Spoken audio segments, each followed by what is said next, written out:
అంతర్జాతీయంగా మన తెలుగు భాష యొక్క ప్రాముఖ్యత పెరగడానికి కారణాలు ఏంటి?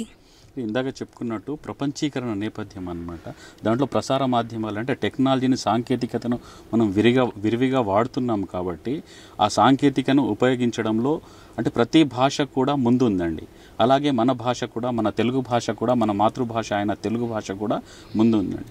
అంటే ఫర్ ఎగ్జాంపుల్ చూస్తే మీరు అంటే వాట్సాప్ కానివ్వండి, యూట్యూబ్ అంటే ఎక్కడ అంటే గూగుల్ క్రోమ్ కానివ్వండి, ఏది చూసినా మనము అక్కడ తెలుగులో మాట్లాడితే సరిపోతుంది. అక్కడ మనకు కావాల్సిన ఫలితాలు అనేది అక్కడ చూపిస్తుందండి అక్కడ ప్రసార మాధ్యమాల్లో.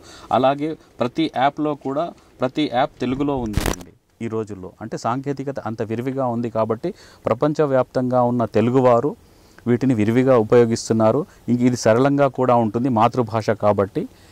దీనివల్ల ఇంకోటి దీంట్లో భవిష్యత్తు కూడా చాలా ఉందండి. ఎందుకంటే ఇప్పుడు వికీపీడియా, తెలుగు వికీపీడియా అని వచ్చిందండి. దాంట్లో అన్ని అంటే ఇంతకుముందు ఓన్లీ ఆంగ్లంలో మాత్రమే ఉండేవండి. ఏదైనా మనకు కావాల్స్తే ఒక విషయం కావాల్సి వస్తే మనం ఆంగ్లంలో టైప్ చేస్తే ఆ సంబంధించిన విషయం మాత్రం వచ్చేది. ఇప్పుడు అలా కాదు, ఏ భాషలోనైనా వస్తుంది. అలాగే తెలుగులో ఒక వికీపీడియా అని ఉందండి.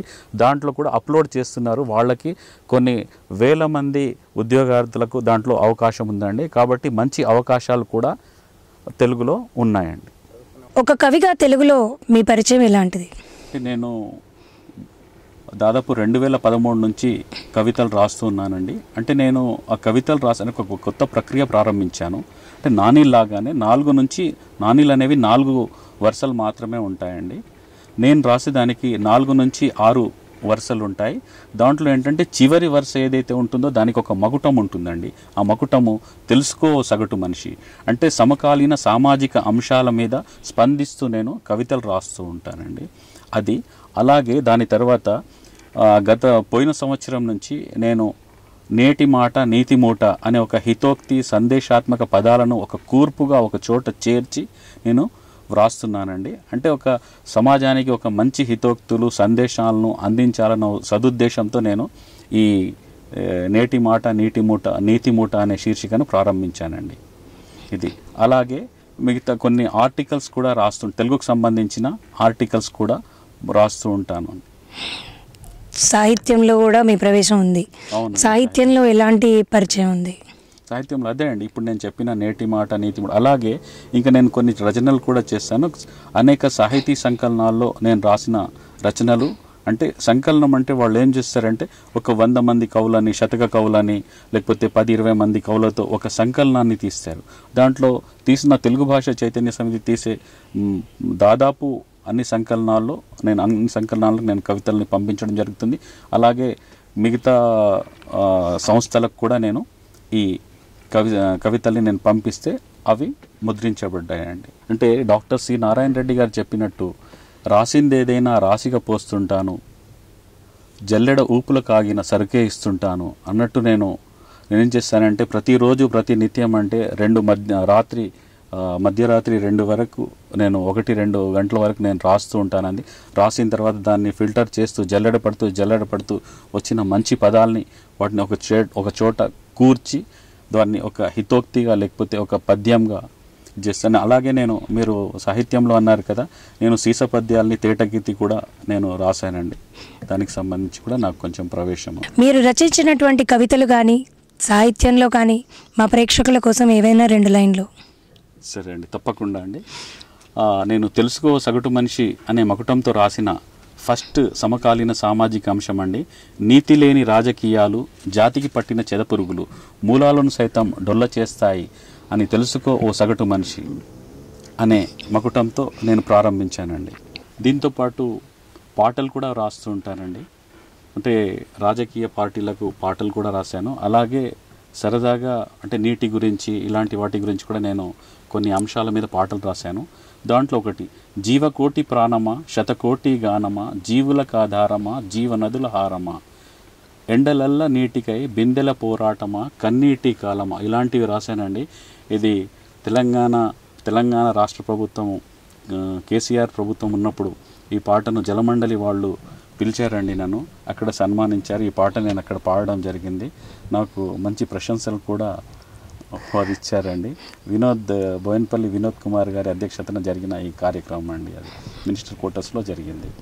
మీరు రచించిన కవితలు కానీ సాహిత్యంలో కానీ ఏవైనా ఒక 2 లైన్లు మా ప్రేక్షకుల కోసం. తప్పకుండా అండి.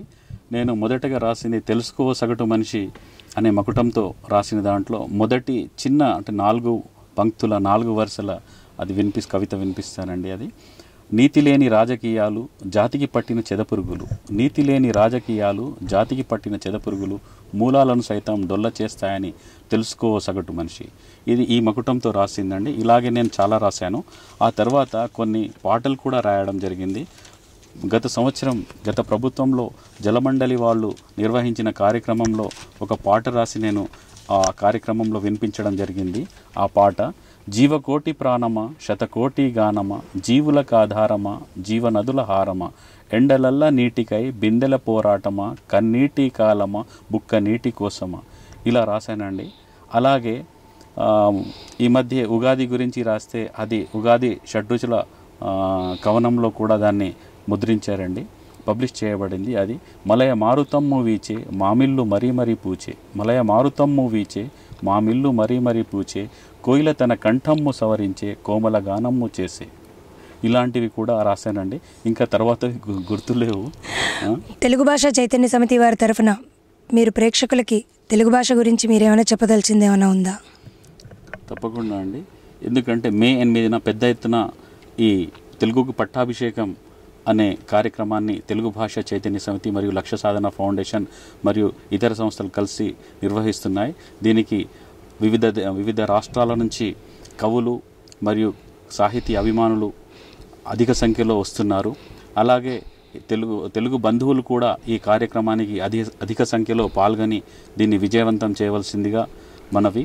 అలాగే ఈ కార్యక్రమానికి ముఖ్య అతిథిగా మన తెలంగాణ రాష్ట్ర ఎక్సైజ్ మరియు సాంస్కృతిక శాఖ మంత్రివర్యులు జూపల్లి కృష్ణారావు కూడా ముఖ్య అతిథిగా రానున్నారు. కాబట్టి అందరూ తెలుగుకు సంబంధించిన వారు తెలుగువారు అయినా కానీ తెలుగువారు కాకున్నా తెలుగు భాషకు సంబంధించిన తెలుగు భాష అభిమానులు ఖచ్చితంగా ఈ కార్యక్రమానికి హాజరై దీన్ని విజయవంతం చేయవలసిందిగా కోరుతూ ప్రజావాణి ప్రేక్షకులందరికీ ధన్యవాదాలు. మీ అమూల్యమైన సమయాన్ని మాకు అందింపజేసి తెలుగు భాష ప్రేక్షకులకు అభినందనీయంగా నిలిచిన తెలుగు భాష చైతన్య సమితి వారికి లక్ష్య సాధన ఫౌండేషన్ వారికి హృదయపూర్వక అభినందనలండి. నమస్కారం.